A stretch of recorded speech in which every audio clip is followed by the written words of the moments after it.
দেখে নিন প্রাণীদের দ্বারা করা অদ্ভুত কিছু কর্ম। 1 নম্বর, জলহস্তী হিপ্পো। এটা বিশ্বাস করা হয় যে হিপ্পোর মল সবচেয়ে বিপজ্জনক এবং এর মল সবচেয়ে বিষাক্ত। হিপ্পোরা যখন মলত্যাগ করে তখন তারা তাদের লেজকে পর্যাপ্ত দূরে স্প্রে করে যাতে স্ত্রী জলহস্তীকে আকর্ষণ করে। হিপ্পো পুকুর বা নদীর পানিতে অক্সিজেনের পরিমাণ কমিয়ে দেয়, যার কারণে মাছ মারা যায়। আমরা আপনাকে বলি যে হিপ্পো এমন একটি প্রাণী যে দীর্ঘ সময় ধরে জলে থাকার পরেও সাঁতার জানে না। 2 নম্বর, নারী ক্যাঙ্গারু।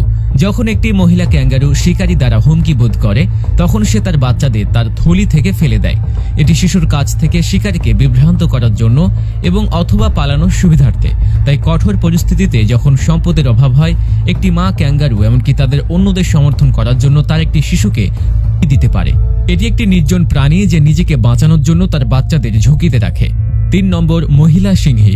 আপনি কি জানেন যে একটি স্ত্রী সিংহী যখন তার শাবক প্রসব করে তখন সে পুরুষ সিংহকে তার বাচ্চাদের কাছে আসতে দেয় না? সিংহ এটা করে কারণ এরা খুবই রাগী প্রাণী। সিংহী জানে যে সে যদি রাগের বশে তার শাবককে তার পাঞ্জা দিয়ে আঘাত করে তবে তা শিশুটির জীবন পর্যন্ত নিয়ে যেতে পারে।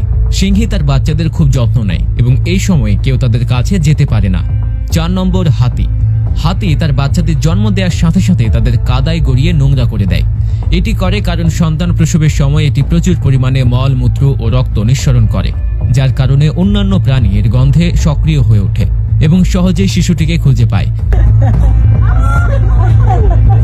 তাই সে তার সন্তানদের কাদা দিয়ে নোংরা করে।